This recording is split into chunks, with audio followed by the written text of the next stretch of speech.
Hello everyone, इस question में क्या है, through the vertex O of the parabola y square equal to S. तो ओ क्या हो जाएगा, ओरिजिन हो जाएगा, है ना। वर्टेक्स ओरिजिन ही तो होता है इसका। परपेंडिकुलर ड्रॉ किया जाता है टू एनी टेंजेंस, और वो परपेंडिकुलर का मीट करता है पी पर, ठीक है। और पैराबोला को क्यू पर मीट करता है। तो आपको O P into O Q बताना। सीन क्या है, ये आपके पास पैराबोला है ना। अच्छा, पैराबोला का जो वर्टेक्स है ओ, ठीक है। यहाँ पे कहीं एक पॉइंट्स है, मान लेते हैं उस पर टेंजेंट ड्रॉ की। उस टेंजेंस पे आपने क्या किया, परपेंडिकुलर डाला ओरिजिन से, है ना। तो ओरिजिन से परपेंडिकुलर डालो, ये परपेंडिकुलर डाला, इसको मीट किया, है ना। ओरिजिन है ये, राइट। ओरिजिन से तो यहाँ पे पी पे मीट किया, और यहाँ पे क्या, क्यू पे मीट किया। ये बात समझ गए तो कोई दिक्कत, कोई भी दिक्कत नहीं है। तो आपको क्या निकालना, O P into O Q find करना है। तो ये वाला डिस्टेंस निकालना पड़ेगा और ये वाला डिस्टेंस निकालना पड़ेगा, ठीक है। तो ओ ओरिजिन है, ये 0,0, ये ओ लिखा ना, ये ओरिजिन। तो छोटी सा मैंने एक डायग्राम बनाया रफ, अब तो समझ में आ गया होगा सीन क्या चलेगा अब। तो ए का वैल्यू कितना आएगा, ए का value compare y square equal to 4x, तो ए का वैल्यू 2 आ जाएगा, ठीक है। तो सबसे पहले इस लाइन के टेंजेंट की इक्वेशन क्या है, टेंजेंट्स, ये टेंजेंट्स है, तो टेंजेंट की इक्वेशन क्या है, और ये नॉर्मल है आपका, ये this is normal N, this is tangent T.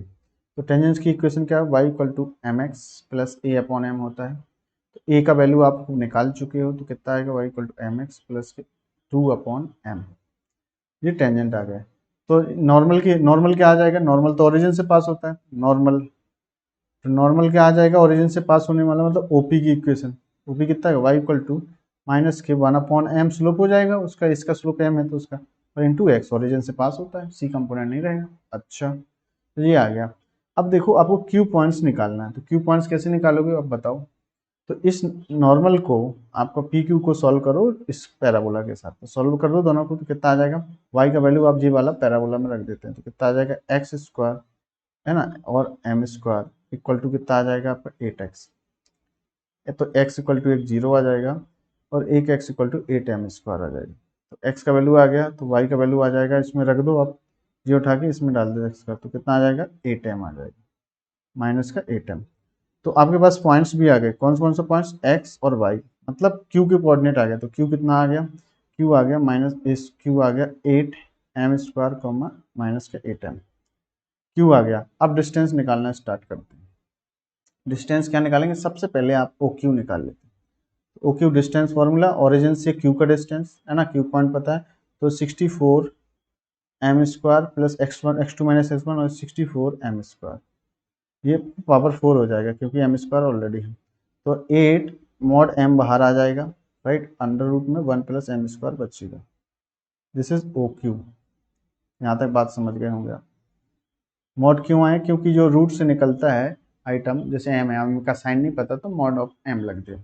अब निकालते हैं क्या, ओपी। तो ओपी क्या है, ओरिजिन से परपेंडिकुलर डिस्टेंस टेंजेंट की है। तो टेंजेंस को पहले अच्छे से लिख लेते हैं। तो एम एक्स माइनस के बाई प्लस के 2 अपॉन एम इक्वल टू 0। अब इसको ओरिजिन से परपेंडिकुलर डिस्टेंस निकाल लेते हैं ओपी। तो कितना आएगा ओपी, ओपी निकालेंगे तो कितना आएगा, ओरिजिन 0 प्लस के 0 माइनस, और प्लस का कितना 2 अपॉन एम है, ठीक है। और अपॉन में कितना आएगा, under root 1 plus M square, A square plus B square होता है ना। इसको सॉल्व करो तो कितना आएगा 2, और अपॉन में मॉड है, और under root 1 plus M square.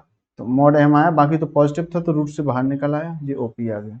अब आपको ओपी इंटू ओ क्यू कर देते हैं। ओपी कितना है, 2 अपॉन मॉड एम, और under root 1 plus M square, और उसका वैल्यू कितना आया था, m mod m under root 1 plus M square, और इंटू में 8 भी था, ये से ये कटा, ये से ये कटा, 8 इंटू 2 तो 16 आंसर आ जाएगा। तो इसका आंसर कितना है, 16, इन दोनों का प्रोडक्ट 16 आएगा। आई होप आप ये समझ गए होंगे। So thank you so much.